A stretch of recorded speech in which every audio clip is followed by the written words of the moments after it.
welcome back to Weaponized, and unfortunately, AAA gaming is cooked. Oh man, dude. It's really disappointing because you just see it time and time again. It feels like we're in a loop, dude. Marvel Rivals losing one of its creative directors. 6 people got laid off. Mind you, you told me this earlier, but he's one of the creative directors. He's not the main creative director. The main creative director is in China. So, I mean, that kind of cleared up a little bit of I was feeling very weird. I'm not going to lie. I was like, why would they delete the creative director? I thought it was the main creative director. I'm like, why would they delete the main creative director from the studio? A game he participated in helping build and create the biggest arena shooter since the original Overwatch. Sorry, the biggest hero shooter since the original Overwatch. So, again, I don't know what's going on. It's very unusual. Western studios are just having this issue, and I think it's a culture thing, you know? Let's get rid of these people and destroy the morale of anybody that's paying attention. Because I'm going to tell you right now, when Bungie did the same thing post Final Shape, and it's happened pretty much almost every expansion, you know, that somebody's gotten removed or a director has gotten swapped out. You know, it just destroys the morale of your player base. You know, same thing happened with Halo Infinite, right? You just keep swapping out these directors, you know, and it doesn't bode well for the game, right? Like, it just makes it feel like it's in development hell. And obviously, Marvel Rivals is such a difficult name to say. Seriously? Marvel Rivals. I'm keeping that. I'm sorry. It's ridiculous. Marvel Rivals is, I call it Marvel Webbles. Marvel Rivals is a really good game. I'm not really somebody who likes to play hero shooters because I just feel like it's wasting my time. I know that sounds disrespectful to the people who make the games and play them, but genuinely, I have friends who hit me up and go, "You want to play Marvel Rivals with me?" And I'm like, dude, no. What else are you doing with your time? I'm like, I'm playing single player games, bro. Like, It's all my brother plays, man. I'm like, no, dude. Dude, it just seems like just a huge waste of time. I'm sorry. I just don't want to play, you know, multiplayer titles all day long. Like, I don't have a problem with playing it every once in a while. But when that game came out, bro, everybody was in their honeymoon phase of just like, bro, we got to play Marvel Rivals today. Oh my God, Jeff the Shark has a winter coat skin, and we got to play the snow event and throw snowballs at each other, and we're all Jeff the Shark, and inevitably you're going to get the skin, and it's going to be so cool, and it's exclusive, it's limited time. What is it? Yeah, they don't have Fate skins yet. I wish. No, not Fate, dude. Oh my God. Yeah, where's my Rintoska skin, please? Thank you. People have FOMO. I was finna say FAFO. I heard F8. I heard Fate. I was like, oh, Fate. Yeah, welcome to Type Moon Brain. Yeah. Yeah, you are Type Moon Brain. I was gonna say people have FOMO with these things, and they want to play the game. And these publishers take advantage of people's FOMO. It happens in pretty much every single live service, games as a service video game, right? Where it's like, you know, there's a season pass or there's loot boxes. And, you know, Halo Infinite was great about it because it allowed you to buy season passes whenever you want. And if there's no time frame of when you have to finish it, right? So if I wanted to buy another season pass, right, I could buy another season pass and then I can go back and finish the old one, right? I don't have to, you know, do everything in a short amount of time, you know, and not everybody is jobless and just has the time to just finish a whole season pass. On top of that, these publishers expect these people to play this one specific game all day long, every day, right? And I just don't want to do that. I have way more things going on in my life. I got work, bro. Yeah, I have to go to work, bro. I got to go to work. We got to do Final Weapon stuff. We don't have time to just play a bunch of BS, bro. Like, Marvel Rivals is just not something I'm trying to hop on every day. But that's not the topic of this stream. Sorry. No, and I mean, here's what I'll say on it. Like, the battle pass thing, I think that they have a good approach to it because like I'm pretty sure that like you can go back and get rewards from older ones. Right. But it's just crazy to me because like, Fortnite expects you to play for like 75 hours or 50 hours or something to get level 100. And it cracks me up every time because like every season there's some XP glitch. And I like the beginning of this past season that's been going on for the last couple months. Like there was an XP glitch, and I was like, "Oh, bet!" So I texted a buddy of mine. We logged on, and I'm level 99 the first day. but I'm like, I just could never anymore nowadays. Like I just don't have the attention span, and more so the time is the big one. But like I just don't have the time to sit down and be like, all right, like I'm gonna grind out the game, just play this game, just keep playing matches. And I get why that's appealing to people because it feels like, okay, I don't have to devote a bunch of time to this. It's a 20-minute match. We can hop in. I know what to expect. But I'm like, man, like I don't know. I'd much rather be playing some single player stuff. But again, I know I don't know if I'm in the minority here, and I don't know. I honestly don't We're know. definitely in the minority, bro. Like, let's be for real. Like, look at the sales, look at the concurrent of these games. Like, I was gonna say, I'm sure it is, but like, I remember there being a study a couple years ago that was like single player games are still the most popular, and that kind of surprised me because I was like, like, do I really maybe at believe that? Nintendo. Yeah, like, true. Yeah, maybe at Nintendo, bro. If I look at the top 100 games on Steam right now, CS2, Dota 2, Marvel Rivals, PUBG, Banana, by the way, strange. I think that's an NFT game. It's a really weird one. I don't know why so many people are playing that. I think it makes you money. The what? Banana. Oh yeah, it's the crypto one. Yeah.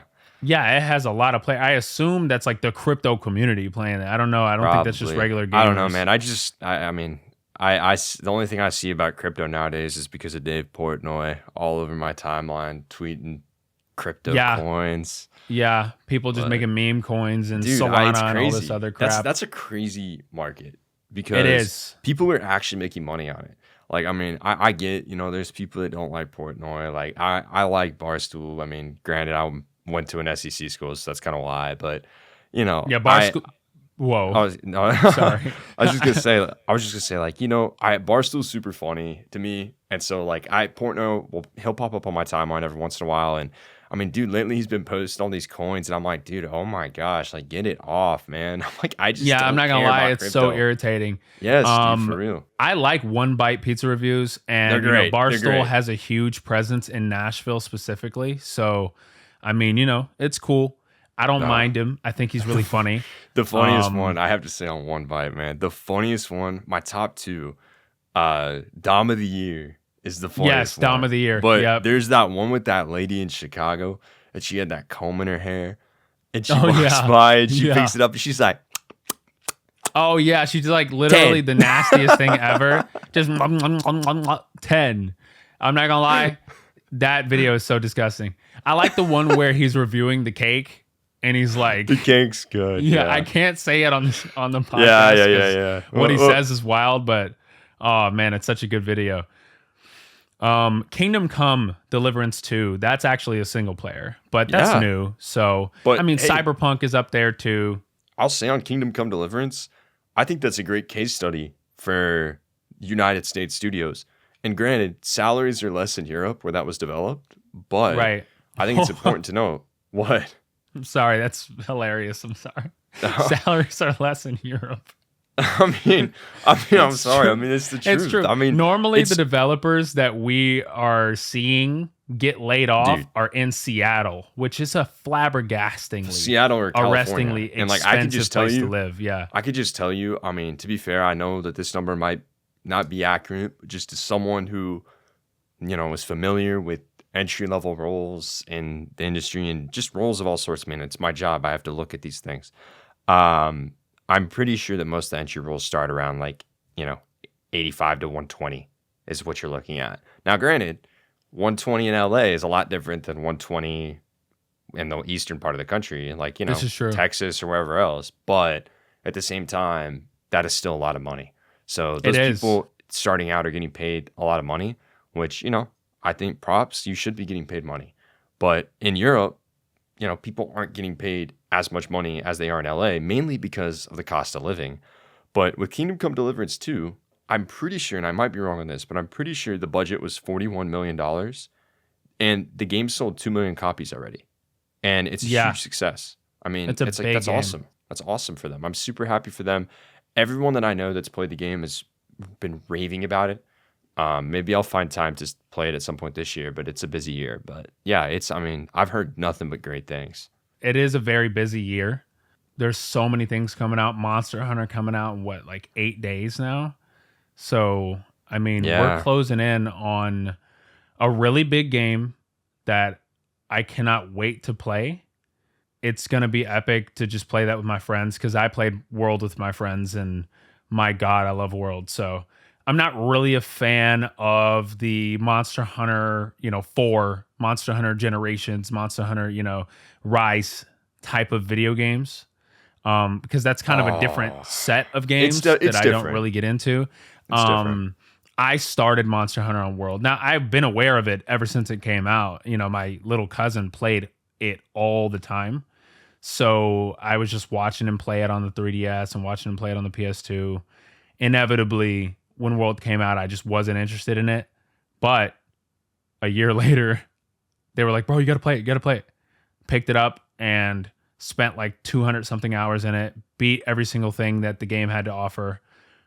Pretty much got to a point where I didn't really have anything left to do. I beat Behemoth, the There you go. FF14 boss, which was incredibly difficult. Even with very powerful gear that came out after Behemoth came out, I was still struggling.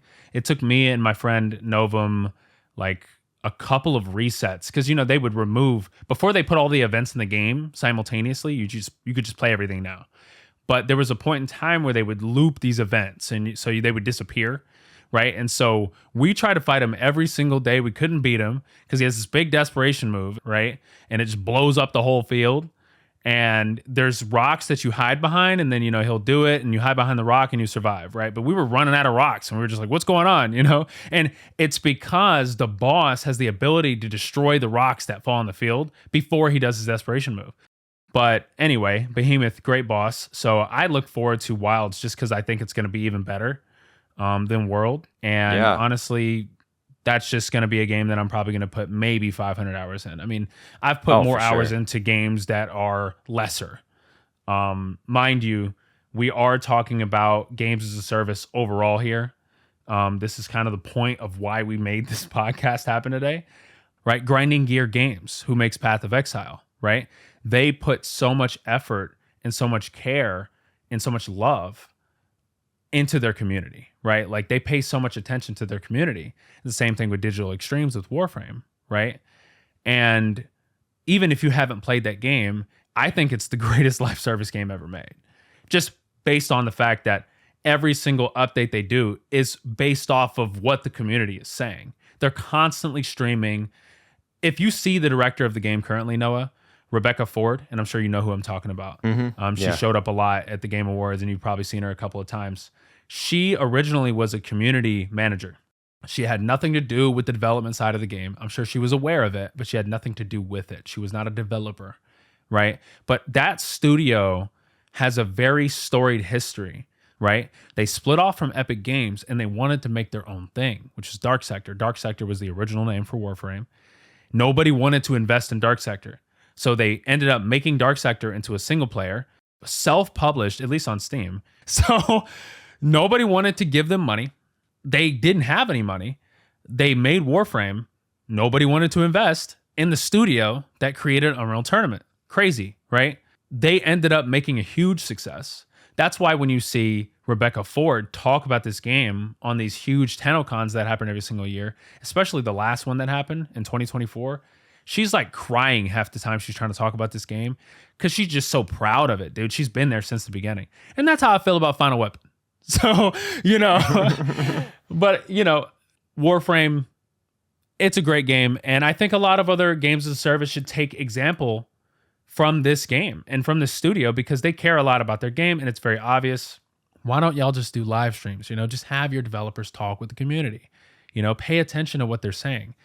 You can't just be dropping updates and removing stuff from your game. I had a coworker that was playing Helldivers 2, right? And one of the biggest issues with Helldivers 2 when it was coming out was that they were nerfing things, right? And they were nerfing so many things and people didn't like it, right?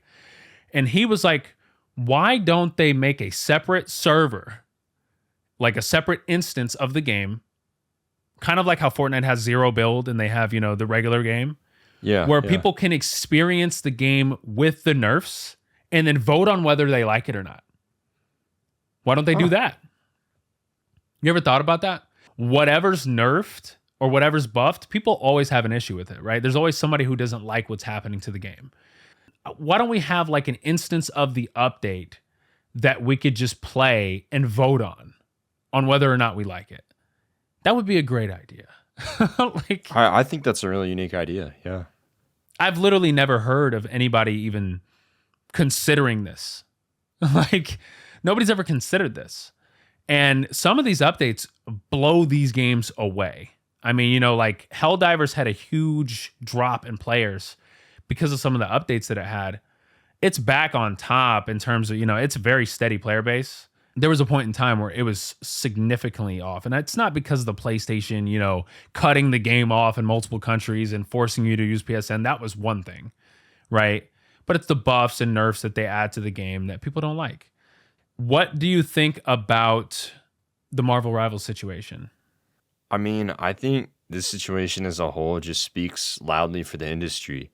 You can make one of the most successful multiplayer games on the market and still get laid off. I mean, that's a crazy thought. And I think a lot of this has to do with an underlying message here from NetEase. Obviously 6 people were laid off. That's, might think, oh, only 6 people. While these 6 people comprise the entire US branch of support studio for Marvel Rivals. So essentially, this is the entire studio for the US team. It's gone, completely gone. And I'm pretty sure this is the 3rd studio that NetEase has closed in North America in the last few months. And I think it's signaling something here that they are trying to pull out of North America. And I think that's the reason behind this decision. But I just think it's so crazy to me that a company like NetEase, who has boatloads of money, and you have 6 developers who are working, and, it was said that, again, they were working on designing new things and features and suggestions for the game while also supporting the entire United States. It just blows my mind that NetEase is like, no, we don't, that's a cost that we don't want. We're going to lay them off. You don't have the money for that?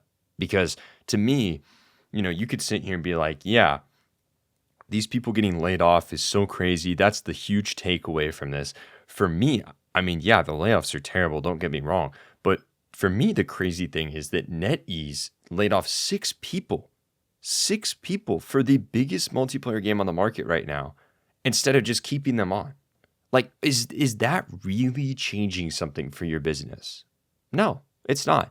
And again, I think that's where politics come into play. And I think that they are trying to pull out of the United States. I think that's what this is about. But I think regardless of that, and regardless of everything going on with NetEase in particular, I think this just echoes a strong statement, right? You can do everything and you could release one of the biggest games in the market and you will still not be recognized or rewarded for that and will get laid off. And it's something I think that we seriously have to discuss with Western development because, we've talked about this on this podcast. A lot of this podcast has been, we talk a lot of fun things, a lot of positive things, but we've had a lot of negative talk. And that's not something that we're we love negativity, but the industry, you want our raw thoughts. This is the raw truth of the industry right now. And it is just tilting on this balance. It's barely able to balance in the West right now. And you're seeing this with these studios in the United States to the point that, again, I said this a few episodes ago and people were like, oh, no, you're crazy. But I genuinely believe, this AAA crash that people are like, oh, it's not going to happen. I unfortunately do believe it's going to happen because either they're going to stop inflating budgets and they're going to scale down projects, which is not going to happen. Or projects are going to get so big to the point that we're going to see so many failures and so many layoffs to the point that they're going to be forced to scale back projects and the market's going to collapse. And it's super sad and it's terrible. And I wish that that's not reality. I hope it doesn't happen. But it's just hard to believe otherwise right now when you look at the state of the industry and everything that's going on. Yeah, it's incredibly sad. And it's kind of a culture that they've put themselves into. I don't want to bring up Final Weapon, but we just work a different way. And I feel like this is the same point that I was making with Digital Extremes, is that they don't do layoffs because their studio is tight knit. Their family, they're creating this game together. It's a passion project for them, right? And so you have these video games which are corporatized, just completely corporatized video games that are designed to make money. Marvel Rivals, this is a game that is designed to make as much money as possible, cut out anything that's not making us money, even if it's just 6 people, right? Which I think is incredibly disrespectful to the people that put their heart and souls into that game. They Right? built that game, they set the foundation, they saw it launch, and they're being shown the door. 6 people. The company is like, we can't support 6 people. That is more Right. baffling to me than them saying we can't support 100. Yeah, and if I had a studio, I wouldn't be selling it or giving it to anybody, in this industry that has more than $1 billion in their pocket. Like, honestly, bro, because I just don't trust any of these publishers to actually not be evil at this point, dude. No, I know. It's like they just want to make as much money as possible. If these people just moved their location of industry from places like Seattle and Los Angeles to places like Austin, Texas, for instance, right? They would probably save a lot of money. And it's not even that they would need to simply just pay less, because you're paying the amount that you're paying because of where you're at and what the job is, right? But if it's about money, you're making the same amount of money regardless of where your developers live, right? If you're not willing to relocate your developers, then okay. Do they have to be in the studio? Like, do they have to physically be there? Because if they worked remote, think about it like this. If they worked remote, then they could just pay everybody the same thing, right? Think about it like this. Los Angeles and these places in the Pacific, right? Just the Pacific Northwest and just the West in general. That whole side of the country is incredibly expensive. And so they just have a baseline of how much they got to pay people, right? I think like in Seattle, the minimum wage is like $20, like straight up, just like $20, right? Yeah. And that is just not enough to live in that city, right? So they're paying these people so much money just so they can survive, right? Not only that, but they got to get paid a lot of money. They're game developers. That's not an easy thing to be, right?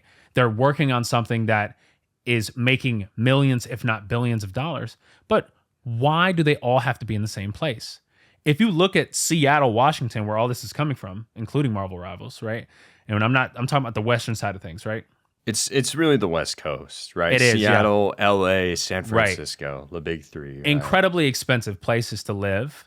And that's where they're all from, right? And it's just like they're all grouped up. It's over 70 different studios are all in that same city, right? So it's like, if we decided maybe we should not keep making our studios here, then people might actually be able to keep their jobs, because you'll be making a lot more money and you'll be paying people a lot less. I'm just saying. I'm not saying that they should decrease people's pay. I'm just saying they have to pay people more money because they're in a much more expensive place. Yeah. I mean, I think that's totally fair. I mean, and I think Why not Texas? I think a lot of this, yeah. Why not Texas? Stop moving here, please. I think really the thing that boils down with location is, the industry is, so focused in on California in particular. I mean, it's crazy because you go to, like I've gone to the Game Awards, I've gone to Summer Games Fest, I've gone to events in LA, and it's so funny because like the entire industry is basically there. And, I think that there's stuff to do with, just the nature of what LA is as a city, right? The reach it has, the marketing aspect, just being able to meet with all these high profile people, I think plays into it. But I definitely agree, because I think studios, if they were willing to move across the country to lower cost of living areas, you could hire better workers and pay them less. And I'm not saying that as like pay developers less, because developers deserve to get paid, handsomely, absolutely. But I am saying that the cost of living would be lower, and, that definitely plays into salary.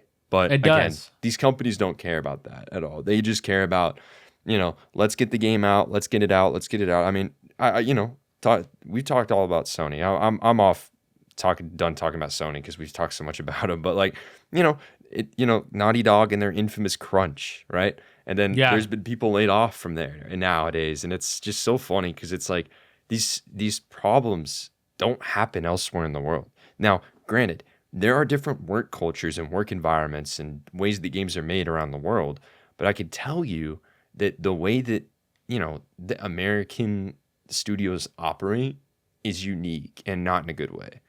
And like NetEase cutting off this Seattle studio, last month they cut ties with a studio in Canada and also a studio in Seattle.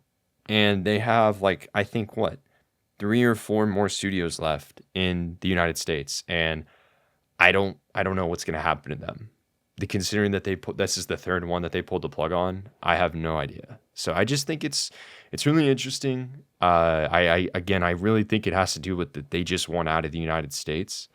But I mean, at the end of the day, it just actions speak loudly. And if you're willing to lay off 6 people, and that's the crazy thing for me, if they really wanted out of the United States, wouldn't you think they would have been like, okay, yeah, you can, like you said, work remote with our team from China or something, or even give them the option to relocate or something?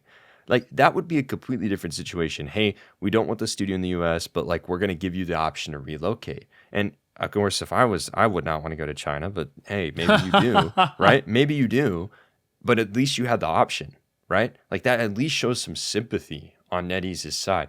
But this is it's brutal, man. Like this is the second time they've done this where they had a hugely successful title and they just axed people behind the game. I mean, it's just awful. And I don't know. I just really hope that this is something we don't see. And again, I just think it's going to inevitably lead to a fallout because these games just cost so much money to make. And it only takes one. It only takes one to not perform well, and the studio's going to get closed. I mean, Concord, hello. Hello, Concord. The frequency of this is just insane. And I'm not saying that the Concord developers didn't try their hardest. I'm not talking about the devs on Concord. I am talking about Sony's strange belief that that game would even be successful in the first place. And it just shows that a lot of these studios, sorry, I don't even want to say studios, a lot of these publishers have terrible optics when it comes to actually figuring out who's going to buy their game and who isn't, right? They don't understand, like, hey, what is it like to actually be a consumer? I mean, there's no way that they have any regular people who are actually out there, giving them information on what the people want. Because nobody wanted Concord. There was a lot of things about that game that made it very unappealing. So it's just like these studios are making all these games, and I'm just shocked because even before the games come out, I'm like, I know this is going to be a failure. Like Redfall, like there's just games that come out where I'm just like, dude, how is this releasing? Like, or But how are think y'all about it. going to continue making this game? Think about it. I think this is something that people get lost in. Not saying you are, but just I think in general, and the public gets lost in, is games are a very unique medium because, take music, for instance. You can release an album and 95% of the time, it's listed, oh, okay, I can enjoy this. Like, it doesn't have to be enjoyed at a certain time. There's no trends behind it. Same thing with movies. Like, Christopher Nolan's doing the Odyssey. It's gonna get watched. I've already got my tickets. No, I'm kidding. But I'm sitting here like, early. he can do that, right? And that's gonna release fine. We're gonna get whatever movie that someone wants to make, they can make. But games are so different because you have to think about how long they take to develop. So Concord, or for instance, or let's take a recent one, Tides of Annihilation, right? Yeah. That game has probably been in development for at least 3 years. And you have to think, like, take that game. Let's say they started development in 2021. Okay, well, they saw the trailer for Final Fantasy 16 or I'm not saying they did this, so I don't want to say that, but like, There's no way that they they don't understand that game right. exists, because So that they've is seen littered Devil within May the Cry game. 5, they've seen Final Fantasy 16, right? Those games, those action games were super popular at the time. So they said, we're going to make this game. They develop it, but it takes time to develop a game. So a game that was made for an audience 4 years ago, releasing 4 years later, is not always going to perform how the developers thought it was. And I feel like that's what we saw with like Concord, for instance. I mean, I don't remember when it went into development, but when it went into development, hero shooters were super popular. And so at the time, it was a great idea. But, it takes so many years to develop this game to the point that, okay, by the time it came out, no one wanted a new hero shooter. And I Right. think that it just boils down to the fact that dev cycles have to be shorter, right? And this is, again, a Western problem, specifically a problem with the United States. And, we were talking about this earlier. I mean, when are we not? Final Fantasy VII Rebirth was made in 3 years. 3 Yeah. years, a game that big. And, obviously they reused assets. They did this, they did that. They kept the team together, something we don't see a lot in Western development. And I think that overall, you've got to look at that and say, that's something that we have to shoot for as a studio and as a publisher. Because if you can turn around games in 2 to 3 years, by reusing assets and following quality and healthy, sustainable development procedures, you're going to be able to more fit in line with an audience and not miss completely the points of interest that people are looking for to games like that. Right. Marvel Rivals. Marvel Rivals came out at a great time, because Marvel Rivals came out when Overwatch was at its lowest point, right? Well, let's look back at Lawbreakers by Cliff Bleszinski, right? His the worst attempt at just anything I've ever seen in the games as a service canon, right? Just a huge failure, a huge blunder. And if you remember, the industry was so oversaturated with games as a service when that game came out. There was just no room for it, right? And that's a situation of not even just, hey, there's a big, long dev cycle. Because, I mean, yeah, it did take a minute to come out. But also, when he was making it, he was going everywhere and marketing this game and telling people, hey, this is going to be the mature Overwatch. This is like the anime Overwatch. It's going to be epic. It's going to be mature. It's going to be crazy. And it's just so corny, and some of these people are just so corny.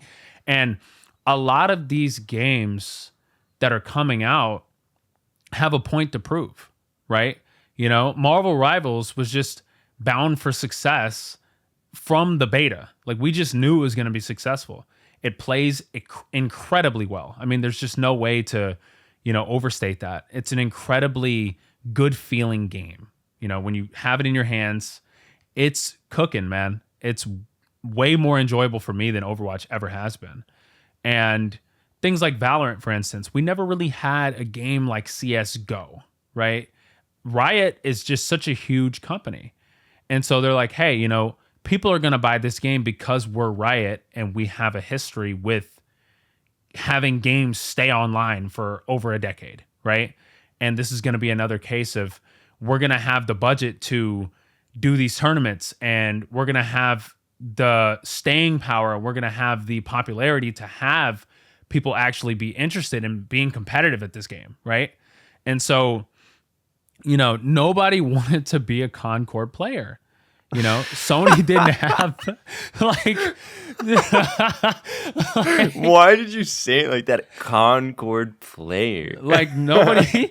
I'm telling the truth, dude. Dog. I'm like, let me strap in. Got my juice box. Got my dual sense. But think about it. Literally, player. Literally, what you're saying right now that sounds like a complete joke is what we do when we're playing a game that we're really excited for, that we've been waiting for. No, dude. I a get it pizza, for sure. You get a beer, and you lock in, bro. And that's nobody's doing that. Who's doing that with Concord, bro? Like, that's not a scenario. I mean, the signs were on the wall when no one played the beta, and yeah. I regret every cent I spent on that game. What? Like, you spent cents on that game? I reviewed the game for the website. Christ. Oh my God. It's so stupid. Yeah, God. it was not a good game. Like, I think I gave it a 3 out of 5, and that might be like, oh, that's so much higher than you would think. Because here's the deal. we joke on Concord. Concord fundamentally was not a bad game. I think it did have a lot going for it. It was just something, everything in it I'd already seen. Nothing was exciting. Nothing was fresh. Nothing really gave me like, wow, this is really cool. The thing that impressed me the most was the skyboxes and the maps. That was the thing that Yeah. impressed me the most. I mean, and that's like, dude, like if that's what's impressing me, like this game is not going to be something that people are willing to spend money on, A, and B, abandon other hero shooters for. It just wasn't happening.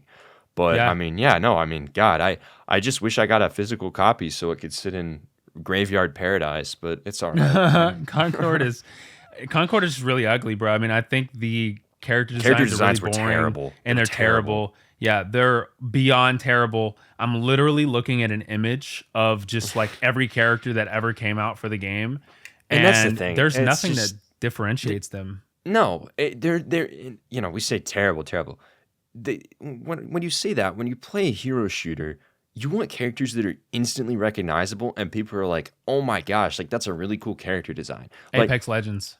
right. Apex had some really cool ones. I mean, I think that, Marvel Rivals has done a really good job at bringing some of these heroes in. I mean, and I think this is a silly way to approach things sometimes, but I think there is an unspoken of test to determine popularity that people don't often look at, and it's fan art.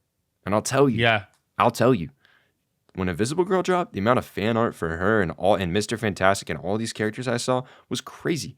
And I'm telling you, if you're getting that for your game, people are playing your game. I know. There's Overwatch. a reason. Yeah, no, exactly. I mean, dude, Overwatch used to get tons of fan art. And then over the years, it slowly diminished. And I don't know. I mean, that's actually a funny topic because they just announced this week that they're bringing back loot boxes. They're doing this. They're going all the way back. So basically, hey guys, forget that we did Overwatch 2. We're going back to Overwatch 1. And it's really funny. And I don't know, man. I'm not even going to lie. I talked to someone today. Overwatch's player count this morning was exploding. And I'm not saying anything, but it's going to be interesting to watch after this Marvel Rivals situation. Because if they can't keep this content that they've, promised, and if people get tired of it, who knows, man? Who knows? Maybe Overwatch comes back up. I don't know. But it's Overwatch interesting actually has for a really sure. good concurrent right now on Steam. It As I'm does? looking, and that's not the only place it's on. I mean, it was on No, it was on Battle.net Blizzard forever. Yeah. Yeah, forever. So this is literally just people that are playing it on Steam. And that's not Xbox or PlayStation or I know. Switch. Yeah, it's nuts. So I think Overwatch is still breathing. It's still breathing, and it's taking very healthy breaths. Like it's taking some deep breaths. So No, for sure. They gave it a shot in the arm, I think, with this update. But we'll see. I mean, again, this is the game with games as a service that you have to play. It's like, oh my God, how do we keep people playing our game? I mean, I think it's funny. I saw this week with Fortnite, like Ninja, he was saying, I read an interview on an article about him that he apparently, Fortnite and Epic Games are paying all these streamers to come play Fortnite, and he's been playing it just to play it, and they've not been paying him, and he's all like, why are you not paying me, but you're paying all these other people, and I'm getting the most views? And I'm sitting here like, that's crazy, because like, I'm sure that I know that this is a thing for so many companies. Like, they have a budget to pay people to stream their game. It's crazy. It's true. All these companies do. Yeah, it's true. And anytime you see Ninja was the sponsored progenitor by- of that. Yeah. Anytime you see sponsored by like blank, sponsored by this company, they're paying for it. And it's crazy. Yeah. I mean, we talked about this earlier, but like, the industry as a whole and really like, the press and media and influencer side of things has really shifted over the last couple of years. And, I think I saw a tweet today from AJ Beckles, who is the English voice actor for Okarun and Dandadan. Yeah. And he tweeted something basically saying that there was a voice actress in Japan that basically said that, yeah, the only thing that matters now is following. It's not how good you can act. And I think that's really true with our industry too, that so many people nowadays in these companies, they don't care about the quality of, like if you're a creator, they don't care about the quality of your content. They care about your following. And I think it's so true for the games too, right? Like we've seen this before, right? There have been terrible games or games that I just didn't enjoy that were super popular solely because other people were playing them or streamers were playing them or this or that, right? And it's just interesting how that all popularity is just really what drives this industry in all aspects, whether it be, media side, PR side, fan side, and developer side. I mean, that's what drives everything. That's what gives it a heart. And you're starting to see that be used more and more as leverage, I think, for everyone. Yeah, dude, if you guys are ever interested, this is off topic, watch this video titled Warframe is a Wake Up Call. And that will tell you everything you need to know about why a lot of other developers and publishers working on games as a service and live service video games just generally, what that studio does with Warframe is unbelievable. I mean, it has pets, it has housing, it has so many forms of customization. The game is completely free. There are no paid expansions whatsoever. Whatsoever. What they do is they incentivize you to buy the currency, platinum, which is obviously their only form of real microtransactions besides like some of the collections and stuff. Like most of the stuff you're buying in that game, 99% of it is cosmetic or it's something to speed up the builds, right? So you're building weapons and you're building frames.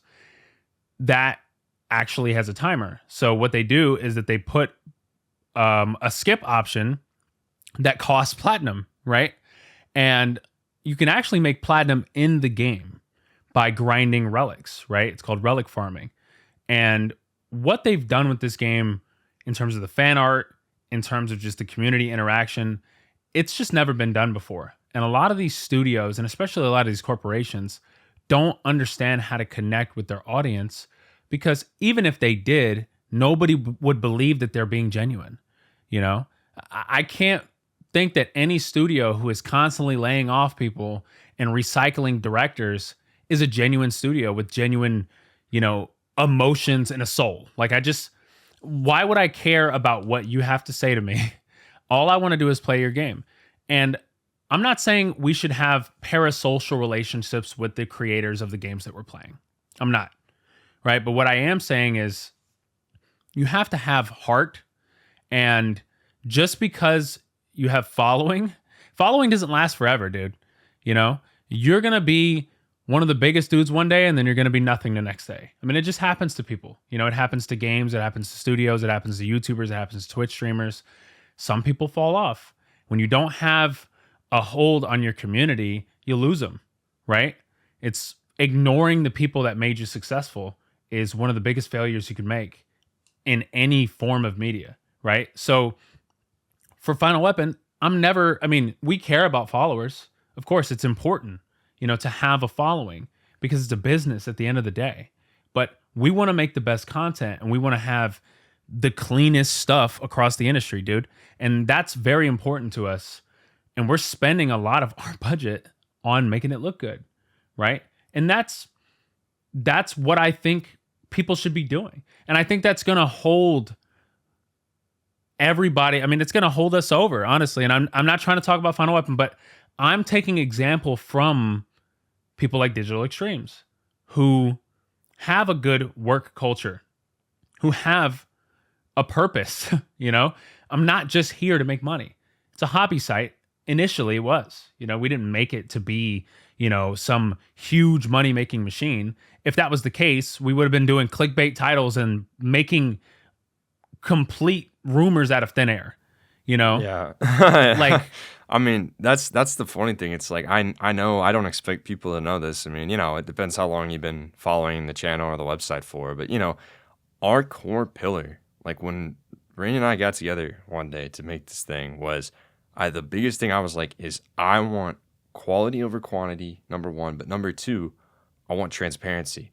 And like the one thing that we've attempted to do from day one has been zero clickbait in any of our titles.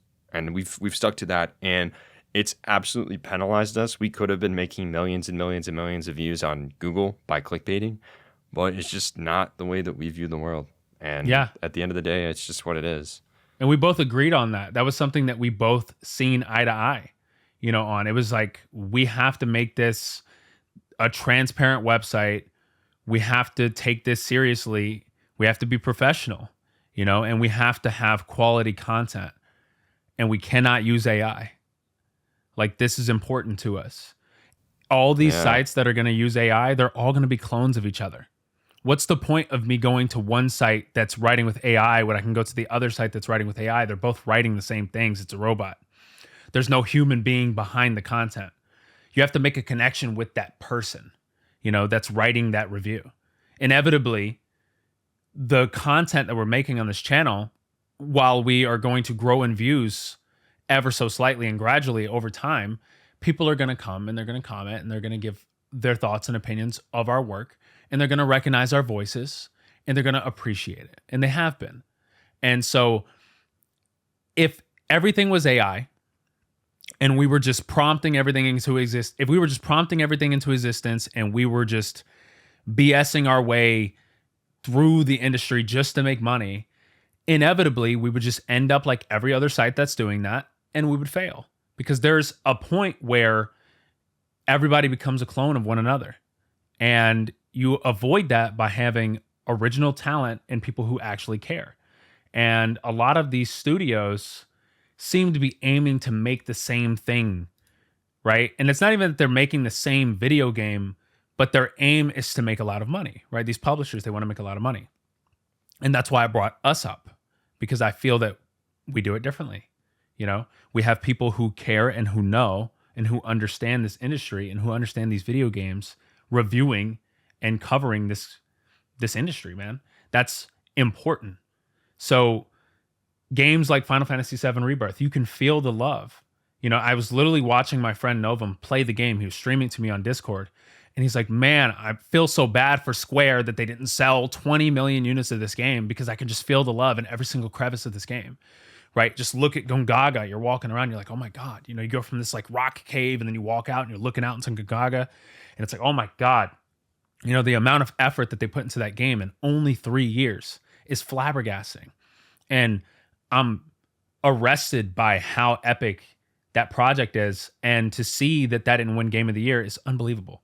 So there are a lot of games coming out that are very good, especially recently. And I think in terms of good single player video games, we're in a really good place, right? And we've been getting a lot of good stuff. Monster Hunter Wilds, while that is a live service game, it's going to be incredible. And we already know Monster Hunter has a good track record of doing this, right? And you can play that all single player too. Oh yeah, of course. Noting.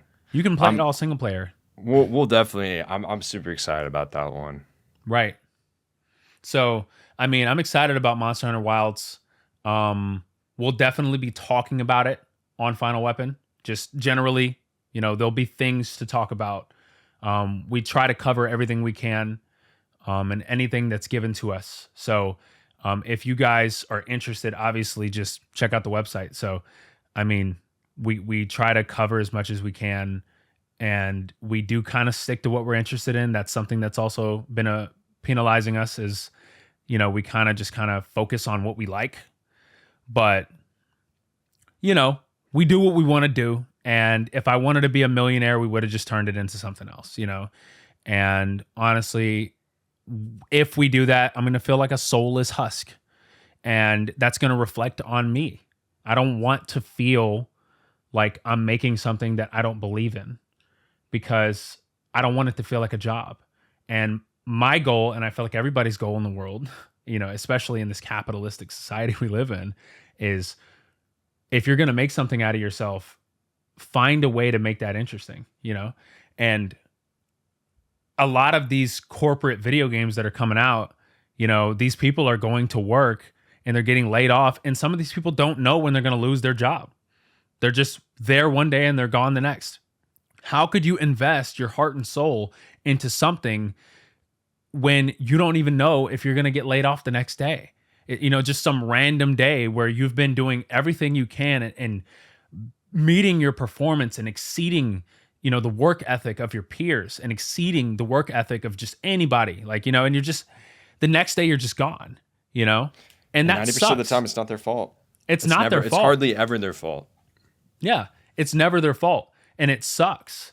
And so how can any of these developers feel good about the content they're making and connect with the games that they're creating if at the end of the day, it just feels like a job? And when you're a gamer And when you're consuming these games, right, especially if you're a consumer, not just a person that's part of the industry, but a consumer, you imagine the process of making a video game to be really fun. Especially when you're a kid, you're like, oh my God, this must have been really cool. I would love to be a video game developer. I'm sure a lot of people that are watching this podcast had a moment in time when they were younger where they wanted to be a part of the industry in some way, whether or not it was, that's me especially. I mean, that's how I felt, right?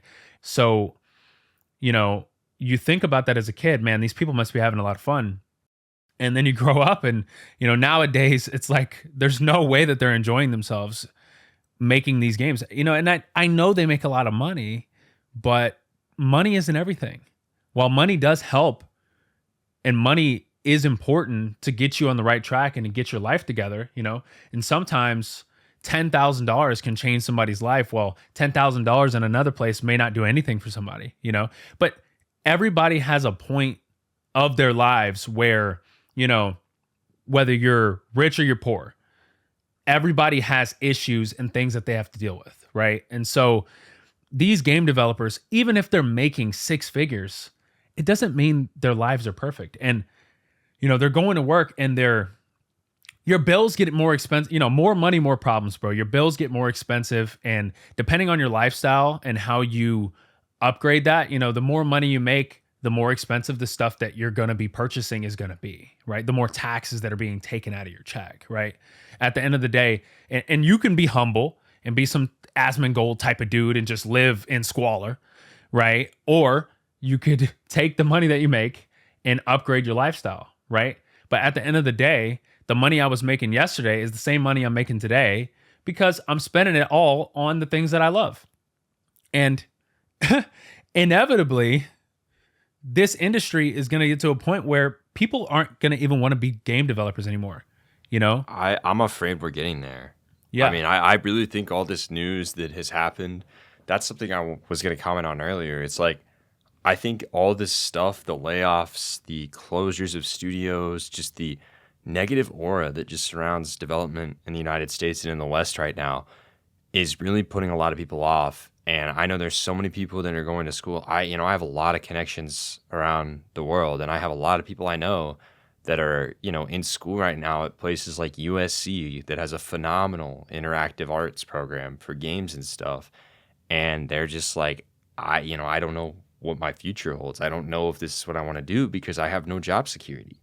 Like I can't put 100% effort in, and I want to put everything into it. But like, if I do so, like I might wake up and be like, hey, you're fired, and it's just crazy. And I definitely think that that's something that, might become a reality here in the next few years with, people right now in high school, especially. And really, we're not talking about like, older developers. Now, granted, there's a lot of them leaving the industry too, but I mean more so for younger developers and people entering the industry. Like I'm worried that number is going to lower because of these now barriers to entry that have basically formed. And I think that it's just something that, there's a stigma around the industry right now, and I don't know how you fix it. I don't. I mean, it's going to take so much, but I really hope that people who want to make games and are passionate about it pursue that, because those are always the people that make the games that are remembered forever. So, yeah, I agree. I mean, in terms of what happens in the future with this industry, I mean, it needs a complete reset. We need a complete reset because it cannot continue to go this way. This cannot continue. And us being, a part of the industry, while we're not developers, we do a lot of our time in our day is spent covering this type of stuff. So, we see it all and we're very caught up with it and we're very aware. So it's just incredibly sad to see. And that's why I brought up, the salary is a lot of people on the internet seem to resent these developers and not really feel bad for them. I see it, oh my God, they make so much money. Why does it matter? You live in this particular city. Literally. Why do you feel so bad that you lost your job?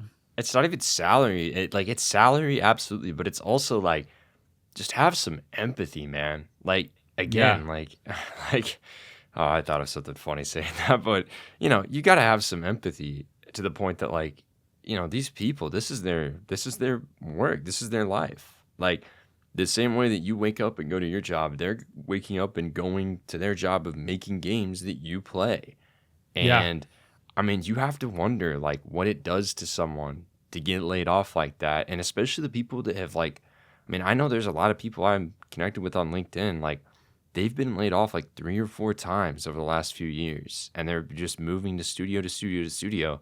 I'm like, that must be so demoralizing, and I really think it's something that people have to start to realize because at the end of the day, it's one of those things that developers are people too. And, salary, yes. Emotions, yes. But also, again, like these people, they're playing games. And, there's definitely a lot of people out there, I think, that don't play their finished games. And I understand that. And that might be crazy to hear. But, when you work on something for years at a time and, you devote 5 years of your life to it, I mean, wouldn't that be considered basically playing it? Like, I think that's something that studios overall and developers overall, they pour so much of their lives into this stuff, and to see it be ripped away and the carpet just pulled from their feet is just terrible. I know I just put out a big video about Final Fantasy VII, especially the remake project and the story behind it. And one of my big points I made in that video was we're getting close to part 3, right? And that game is going to basically culminate and end what is essentially a 15 to 17 year project. I mean, it is. It's essentially a quarter of these developers' lives, and it's a third of their career. And you look at people like Tetsuya Nomura, Yoshinori Kitase, and all these people who worked on the original game and have come back for the remake project, and they've worked years on end on this thing. And it's like, use that lens and think about it for these developers in the West who, you know, are playing these games and making these incredible games just to get laid off. And it's like, well, guess what? Like, you might have worked 5 years on this game, and, oh well, like you're gone. You didn't get to see the completion of the project. And I think it's especially worse. It's even worse for the people that go to a studio, start making a game, and then it gets canceled. And this project that you spent years of your life on is just canceled and no one ever gets to see it. Yeah. That's what happened with Concord. I mean, that No, the thing Concord, came no, out no, one day no. and Concord came out. Like I'm talking about these. Take a look at Sony and all those games that they canceled that were in development. Like take The Last of Us you're talking about games multiplayer. that never surfaced. Yeah, Period. yeah. No, Yeah. I'm saying like look at Last of Us multiplayer, right? Those developers spent years of their lives making that game, and it just never came out because the publisher was like, "Nah, we're not going to release it." And What can you say they on your just, resume for something that never comes out? I I mean, you worked on a just, project that never came out.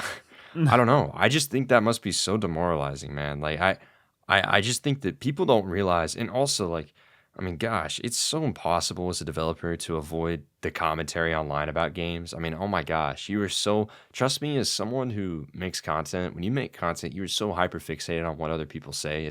I mean, I don't care if someone tells you they're not, they're lying. Like, of course, course. you're wondering and you're looking into the optics of what people think about what you made, and these developers are seeing that, and it's like, I don't know, man. It's a crazy world, and I think that a lot of people refuse to put themselves in the shoes of these developers, especially amidst everything going on right now.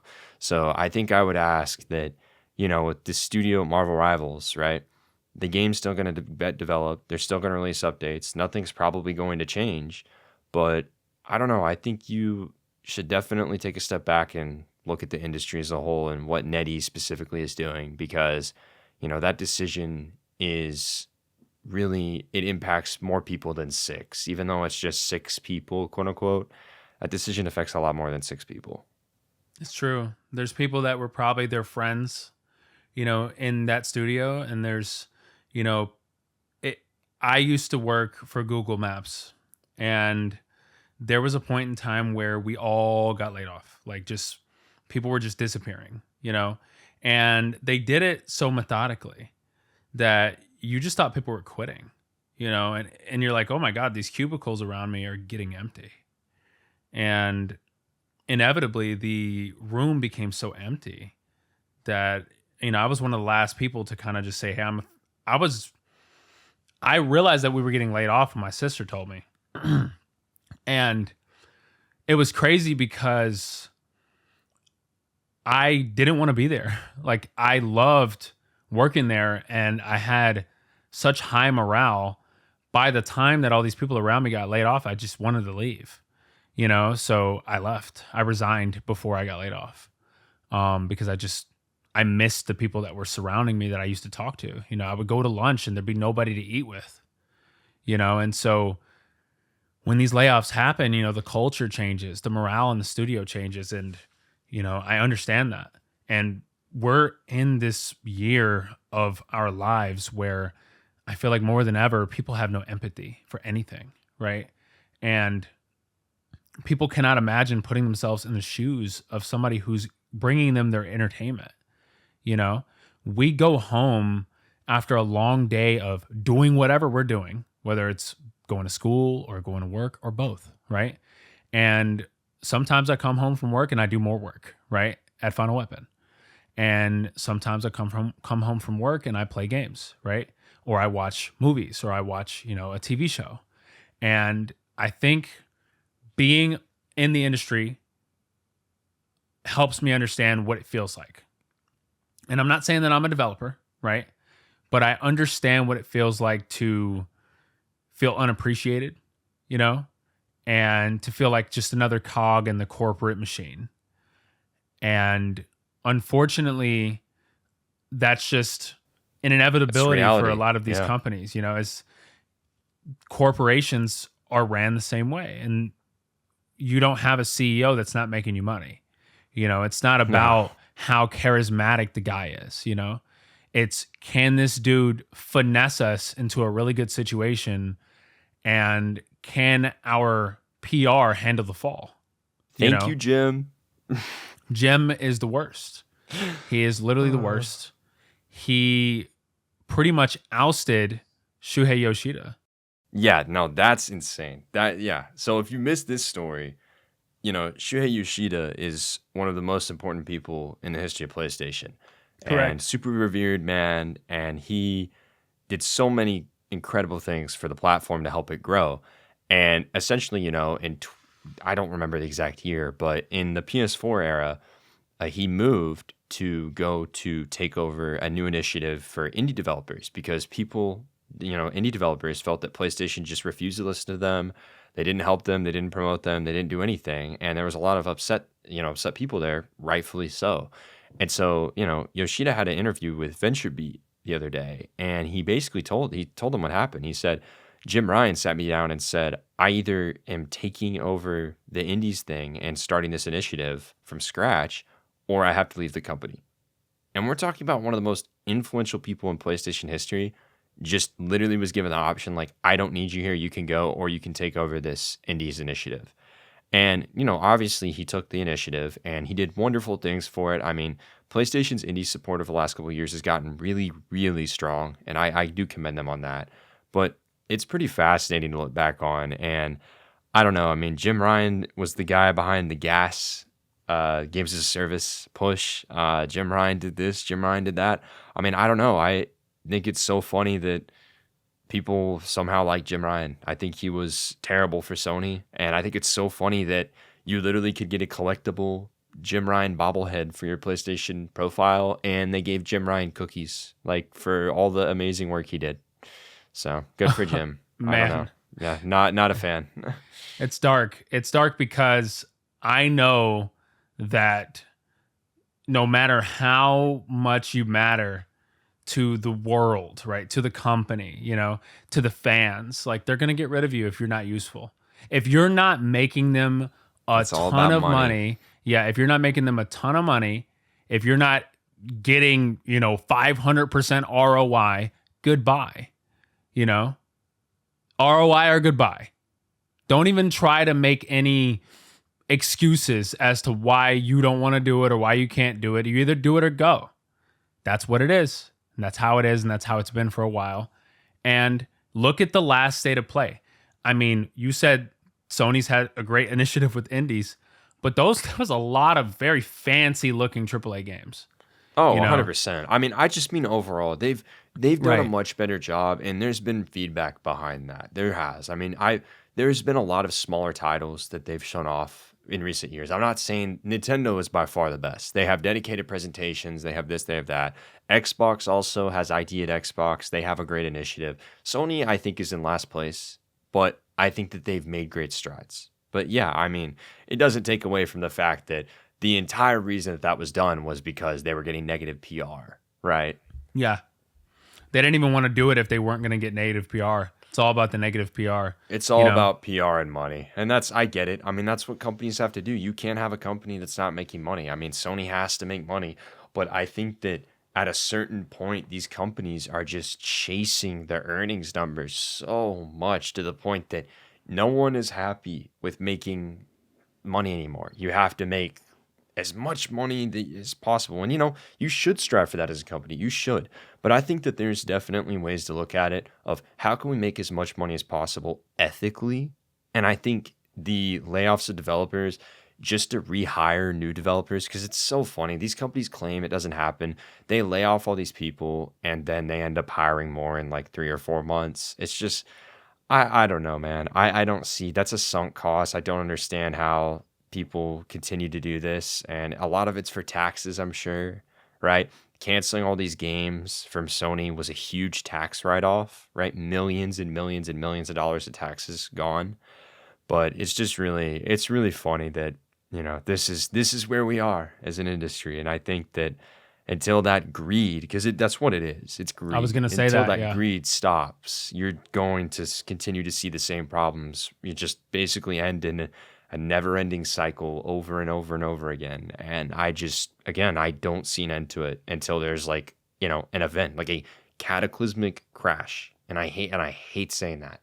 But I think unless there is just some major reform that all these companies adopt, that's what we're headed towards. I mean, it really is because budgets aren't getting smaller. they're not, and that greed is weird. I mean, here's what I wanted to say: greed to me, I don't I don't understand it because I can't imagine making billions of dollars and having so many amazing studios under my belt and still wanting more. You know? Like how much do you need to exist? Like I feel like investors are the reason for a lot of this, you know? It's the investors that want these games to come out. You know, it needs to come out as quickly as possible. Mind you, these games shouldn't be taking as long as they're taking, right? As you've seen, PlayStation has been taking forever to release anything that's first party, you know, and most of the time I'm just not interested in what they're dropping. So it's like, you know, you could drop Spider-Man 2, you know, and I'm just not that interested. You know, I like Spider-Man, but at the end of the day, we're just in a position where games are just going to come out and they're going to be successful or they're not going to be successful, and people are going to get laid off regardless of if they are or not. Like it doesn't matter at this point. You know, people are just getting laid off to get laid off, whether it's for tax write-offs or whether it's, you know, for whatever greedy, ridiculous reason that they have. I mean, I can't imagine you saved more than $1 million, like a single $1 million in that 1 year laying off those people. I mean, I just don't understand it.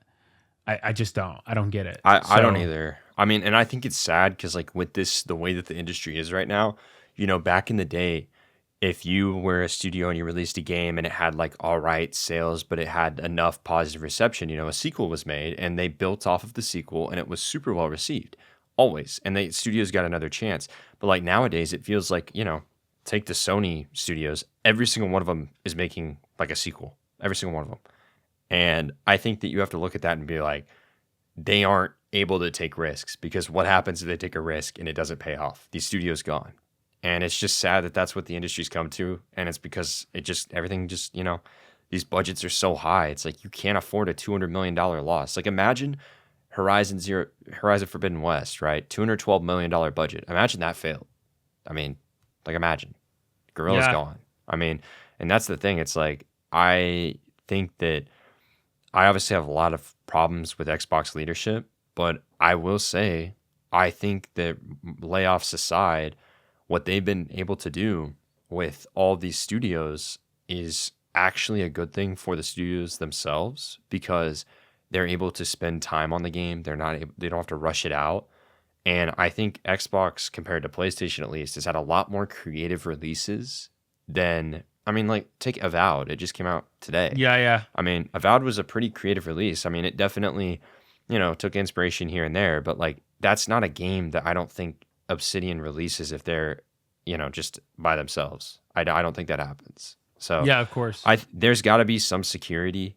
And until these publishers can all get security, you're not going to see creative new IPs and games as much as you would otherwise, I think. Yeah. It's sad that, even if I was a developer, I have a lot of ideas in my head about what I want to do with my own original work. And I mean, like, completely original creative fiction, right? That I've been formulating, and it's inspired the aesthetic of the company, right? It's inspired the aesthetic of Final Weapon, kind of my original vision for my story. And one day I was just thinking to myself, man, like, if I wanted to make a game out of this, or if I wanted to make a movie, I would have so many people breathing down my neck trying to change my creative vision because they wanted to be as successful as possible. And I'm like, I have a big budget for my ideas, but my ideas aren't really going to make any money, unless I have a bunch of stupid MCU humor, or, if I have it needs to be a game with a bunch of microtransactions. Like, all these ideas that I have are instantly shut down by the thought that anybody who's going to give me the investment to make it happen is going to inevitably want me to destroy my creative vision and ruin the optics of whoever actually cares about whatever I'm making. Like, I don't want people to hate me. And the thing is, a lot of people seem to hate. I hated Bandai Namco for having so many ads in Tales of Arise. I mean, there were so many microtransactions and just forcing me to just consume whatever the heck they were trying to push out. I just didn't want it, bro. And there's no way that the creators of those games are like, man, we totally want a banner at the top of our game when you're at the campfire or you're resting to show you all the microtransactions. Like, that's a corporate decision, right? So it's like, it just sucks because I feel like Nomura, of all people, would have had his vision if Square Enix didn't rush him to, get it out. And obviously, he was taking a long time to make that game, way longer than he should have taken. Let's be for real here. Nomura took way too long to drop Versus, and so they had to move it to somebody else. And, then we got 15. So I have a video coming out on 15 fairly soon where I discuss some of the things. I'm not going to get super deep into it. There's so many people that have done that already. We've already had a 3-hour video about Versus in 15, but there's a lot of stuff that we didn't talk about that's very important that I want to cover. And it kind of goes into the same, topics of, game development and how it can make or break you, depending on what your investors are interested in, or what the company wants, or the timeline that the company needs something done by, the expectations of the publisher, and those expectations sometimes don't meet what the developers are capable of doing. The developers are not capable of doing the things that these publishers want them to do, so they have to make compromises, and inevitably you get a worse product, right? So I think while, they do need to have shorter development times, sometimes the vision gets destroyed in the process, right? And so do we care about the vision or do we care about the money? And personally, I care about the vision. So I would have waited another 10 years to get Versus. That's the game that I wanted. I didn't want the current game that we have now. I wanted Versus. I wanted Nomura's version of 15. And whatever he was making, and the trailers that were coming out, and the level of detail and his focus and his understanding of game development was far superior to the people who followed him.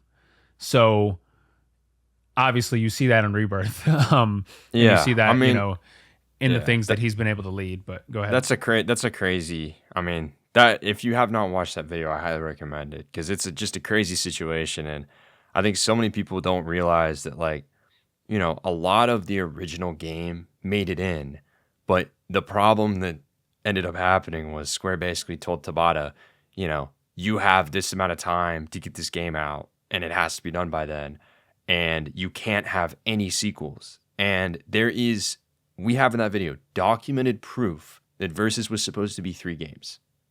And essentially that story had to be told in 1 game. And that's why it is the way it is. But a story for another time. Go watch Versus 13, the legacy and reality of Final Fantasy's lost title. I somehow remembered the title. But go watch it, and it's just a crazy story. But yeah, anyways, 15, it's one of the most interesting games, I think, in the history of Square Enix. And not in a bad way, not in a good way, but it's just very interesting. It is. I just got a Discord message from my friend Novum, who is playing Rebirth at the moment for the very first time on PC. He just said, I can't imagine them doing this again a 3rd time. Those devs must be burnt out. It's going to be even better. Yeah. It's going to be even better. Because he's so flabbergasted by the game. He's already put 70 hours in it, and he's not finished. Yeah. And I mean, every single time he gets to a new area, he's like, how is this possible? That was... I don't know, man. My first playthrough of Rebirth was so insane. So insane. The funniest thing, man, I'm like, I literally just, I didn't, I couldn't tell a soul that I had the game. Just had to play it. And I'm sitting here like, oh my God. Like, oh my God. You had it like a month early. Yeah. And I was like, oh my God. And, like, that was my most anticipated game ever. And it comes out and I'm like, all right, like, let's see it. Let's see it. And I'm sitting here like, dude. I mean, I was geeked off of Nomura saying, hey, we got Cloud running in the wilderness. Like, I was off my feet. Like, what? The game itself, it's just crazy, man. But they're going to top it. I mean, they are. It's going to happen. And a lot of people are going to be proven wrong about the story. A lot of people are going to be proven wrong about certain characters. A lot of people are going to be proven wrong about everything. And it's going to be awesome. And I'm not saying that about, oh, you took this interpretation of the ending or anything. There's a lot of people out there that think this project is a joke and all this stuff, and it blows my mind. It's one of the greatest pieces of storytelling in the 2020s and in the last, 15 years. And ever. But another story for another time. Another side, another story. So, True. But, hey, man, with that being said, I think that's going to wrap up this episode of Weaponized, but thank y'all so much for tuning in, and definitely let us know in the comments what you think about the NetEase situation and overall just layoffs and industry turmoil right now, because that's just sadly where we're at. But without a doubt, thank you again for watching, and we'll catch you next time.